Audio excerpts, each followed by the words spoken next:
All right, good afternoon. We're going to go over this really quick drill that hopefully you had a chance to already take a look at. If you understood the stuff that we did last time, this should be pretty quick and easy. So on the first problem, what we have is we have the ice cream cone looking thing. So we've got the two tangents hitting the outside of the circle. And in that case, we know that this line segment TS and US are going to be congruent. So they are the same, which means we now have a way to find the value of X. We'll set up an equation for that, and then we can find the length of TS. So our equation should be that 7X minus 3 is equivalent or equal to 5X plus 1. Okay, and then we can solve for X. A little bit of algebra, we'll subtract 5x from both sides so we can get all the x's onto one side of the equal sign. And we're going to get 2x minus 3 is equal to 1. Add 3 to both sides. So then we get 2x equals 4. And then one more step to solve for x, we'll divide both sides by 2. And we get that x equals 2. So we took care of the first part, solve for x. In order to find TS, we just need to plug that 2 back into the x, into 7x minus 3. So TS line segment is going to be 7 times 2 minus 3, which is 14 minus 3, or 11. And technically, we could have plugged the 2 back into the x right here, and you would have gotten 5 times 2, which is 10, plus 1 more, which is 11. It should be the same considering both line segments are the same. It asked for TS, so I used that one, although it really didn't matter in the end. All right, that's the first one. The second one, this depends on which way you decide to see to do this, and there's no wrong way to do it as long as you ultimately end up with the right answer. In the figure, AB is tangent to circle O, so you can see hopefully that line AB on the right there. It's tangent to circle O at the point T, so point T is the point of tangency. It tells us the measure of arc, CT. That is this one. It is a minor arc. That one right there measures 100 degrees. We are looking for, they want us to find the measure of angle CTA. CTA is this angle over here. In order to get that angle, we can, again, do it in one of two different ways. I can either find this missing angle right here, and then know that that one plus the one that we're looking for has to add up to 180, or we can find the missing arc around here, and then cut that arc in half so we can get our angle measure. It does not matter either way. So in this case, I'm just going to find the missing arc. Since I already have 100 for the red arc, the purple arc has to add up to 360, so that's going to make this arc out here 260. And then to find the measure of our angle, the measure of angle CTA, that's going to be 260 divided by 2, which is 130. And again, you could have also figured that out by finding the measure of this angle right here first, which is cutting the 100 in half, and that's 50. And then knowing that 50 plus whatever our angle is has to add up to 180, so we could have just done 180 minus 50, which is also 130 degrees. Either way would have worked. All right, that is just a quick reminder of what we did last class. Pretty much that's the basics in a nutshell. What we're going to do today is we're going to continue with the idea of these angles around circles here, and you should hopefully see that these are not going to be very difficult to do.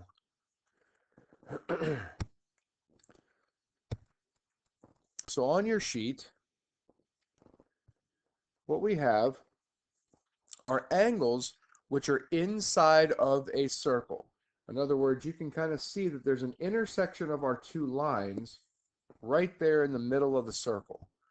Okay, that's really important for this one because the angle must be inside the circle in order for this to work. Here is the concept. We're going to do exactly what it says on here. I'm going to do it on here. You don't have to use a highlighter. If you have one, you certainly may use it to do it, but you don't have to. But what it tells us to do is it says to highlight AD and BC in one color. So AD is over here. That's that arc. BC is over here. It's that arc. And then what it tells us to do, right below it says investigate it. So really this is more intended for people to do kind of and figure these things out, but we don't really have that opportunity here. So we're just going to walk through it and hopefully maybe you'll figure it out as we go. It says add the two arcs together. Well, the two arcs that I highlighted are 30 and 70. If you add those together, you should get 100. And then you want to take that number and divide it by 2. Well, 100 divided by 2 is 50. And then the question at the bottom says, what do you notice? Well, hopefully you should notice that there's already a 50 in there. It's marked for you. And it's the placement of that 50 that's important. Because what it's telling us is this angle right here that reaches out to the 70-degree angle is 50 degrees. But what you should know is because the two intersecting lines form a vertical angle, this is also 50. And that one reaches out here. So basically, the two intersecting lines that kind of go in between the two arcs, if you notice, what we did was we added those together and then divided by 2, and what we got was this angle and this angle right here. It's the ones that reach out to the arcs. Or another way to think about it is if I kind of started at one arc like here on the left and drew a line like right through it, the two angles that that line goes through, those are the ones that are going to be 50. But it's pretty easy to do overall. Take a look at the second one. We'll do the same thing. So it tells us to highlight AB, which is this one up here on the top, and DC, which is the one here on the bottom. And then they want us to do the same thing that we just did. Add the two arcs together, 130 plus 140. Well, that adds up to 270 degrees.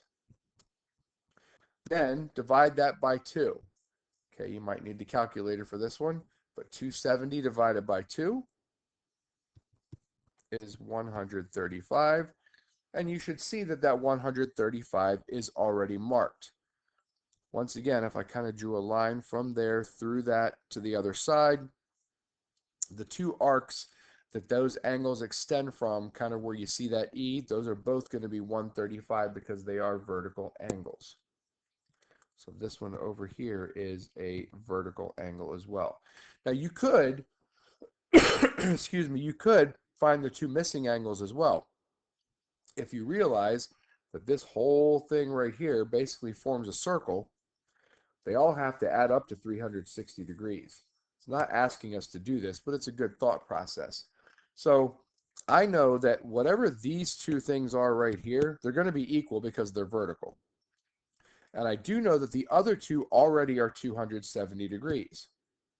So I do know that 360 minus 270 would end up being 90 degrees, which means that each one of these has to be the same. So you would cut 90 in half and you would get that that's going to give you 45. So each one of these would be 45. Now, again, it did not ask us to do this. I'm just throwing it out there that you could find those if you needed to, or if it did ask. So you did not have to do any of what I just did there, which is why I am now erasing it. The basic principle, and this is literally all that there is to this. If we have two secants or chords intersecting inside the circle, again, very important that that part's there. The measure of the angle formed is going to be one of the arcs plus the other arc, so it's going to be the sum of the arcs divided by 2. So it is going to be the sum of the arcs divided by 2. And we could put a nice little, fancy formula and stuff up there, but we're going to look at this in a slightly different way. And there's a reason we're going to talk about this way. Hopefully you can see that those arcs in blue, or in red technically, but the ones in blue specifically I'm going to focus on, they're not the same size. This one over here looks like it is a bigger arc than the one over here. So what we're going to say is, for our formula, we're going to take the big arc and we're going to add the small arc. And then we're going to divide that by 2. And that is going to get us that missing angle right there. Technically, if you knew the ones in red, it would be the same thing. Add the big one, add the small one, divide it by 2, you'd get the number 1 out of that. But that's it. That's a really simple formula. You simply add the 2 arcs up, divide by 2. You're going to get that interior angle. Okay? Let's try a couple. Okay, these should be relatively easy. And I do realize on your paper that number 2, for some reason, your X is down here. Move it. It shouldn't be there. So move the X up to the part where you see it on the screen here. And the first one should be pretty easy. The big arc, that's 130. Oops, let's go in red. Try this one more time. Red. There we go. Big arc right here is 130. The small arc is 84. We're simply going to add those two things up. 130 plus 84, and we're going to divide it by 2.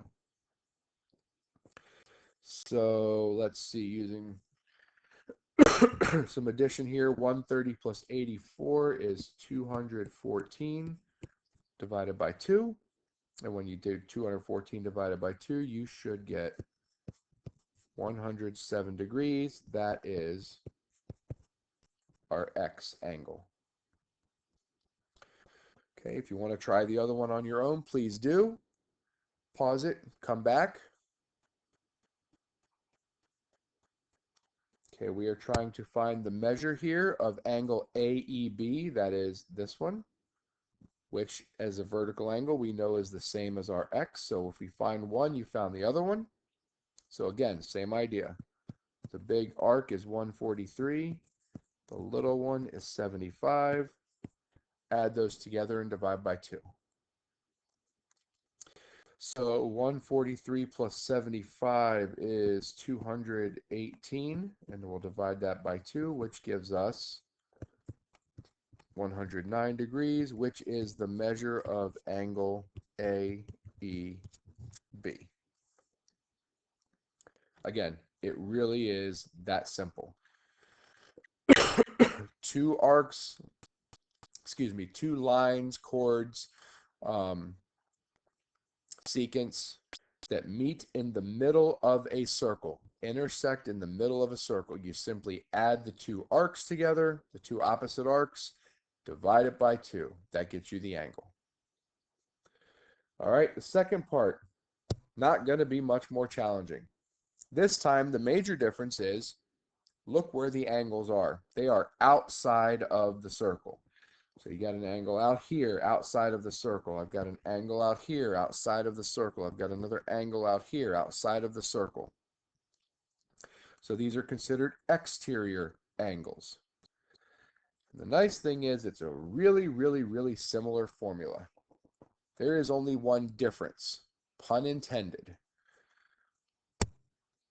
If I look at the arcs, I've got this big arc out here. I've got this little arc out here. Instead of adding them together and dividing by 2, if you listen to what I said earlier when I said difference, you are going to subtract the arcs and then divide by 2.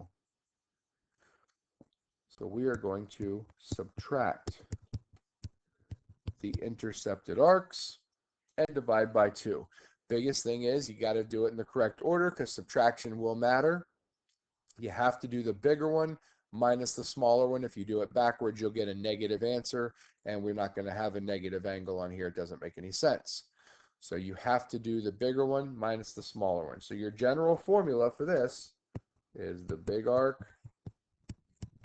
minus the small arc divided by 2. That's it. And it does not make any difference which type of angle on the exterior it is, as long as the angle is outside. The biggest thing is that the two lines have to at least hit the circle. They can go into the circle like the first one. They can go one in the circle, one touching the circle like a tangent like the second one, or both tangents. It doesn't matter. It's the same formula. As long as the angle is outside of the circle. That's the takeaway. So I do know that there's some blanks down here. It says example formulas. You don't have to write those. They're all the same. It's the big arc minus the small arc over 2. That's it. So let's try a couple of examples. Oh, and then you've got that big box. It's the same thing. I'll rewrite it, but we don't really have to. Big arc minus small arc all over 2. All right. Examples. On the first one, we are looking for the measure of angle RST. That's where the X is. That's this little piece right here. So once again, you got to find the big arc. According to this, the big arc is 179 degrees. It goes all the way around from here to here, U to R. The little arc goes from R to T. It is 71 degrees. We've got our two arcs.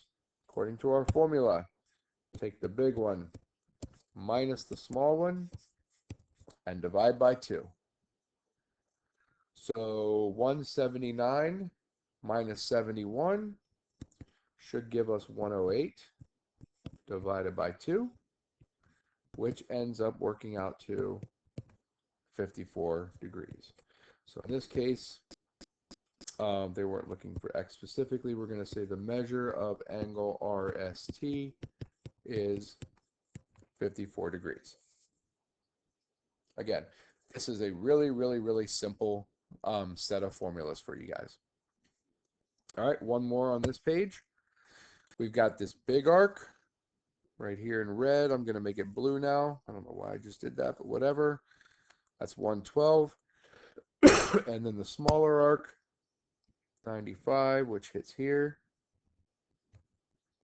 We want to find our angle CAB down there. Once again, we take the big arc, 112, minus the small arc, 95, divided by 2. So 112 minus 95 is going to be 17, I believe. Yep. And we'll divide that by 2. So this will actually work out to be a decimal. Won't be too bad. 17 divided by 2 is 8.5 degrees. So the measure of angle CAB is 8.5 degrees. Again, it is really that easy to do. So the two that we've learned today is if you've got angles inside the circle, you add the two arcs together, divide by 2. If the angle is outside of the circle, you're going to subtract the two arcs and divide by 2. Okay, and I know you do not have this next page that I'm going to show you, but this is basically a recap of all the types of ones that we've done so far. Okay, the ones that we just did is the bottom part. It says outside the circle. Okay, again, big arc minus little arc divided by 2. The one that we just did in the beginning of the day, inside the circle, you got the intersection, you simply add the two arcs, divide by 2. And then the one that we've already done before is when we actually have one on the circle, which again means that the vertex hits the circle. And if that's the case, the intercepted arc out here, you would just take half of that to get your angle. Same idea over here. Whatever arc that is right there, take half of that, get your angle. Okay, and that's what we've been doing. That's what we did on the drill. Same type of problem. All right, and that is what pretty much those, that first one, not the last two, because we just did those. Those first ones are what your delta math has been on. So at this point, if you have not already finished your delta math, go ahead and finish that up. If you have finished it, you pretty much don't have anything left to do for the day. Find something else to do. But if you haven't finished your delta math, you should have plenty of time left in class today to do that. And there will be a graded assignment on these types of things next class. All right, that's it.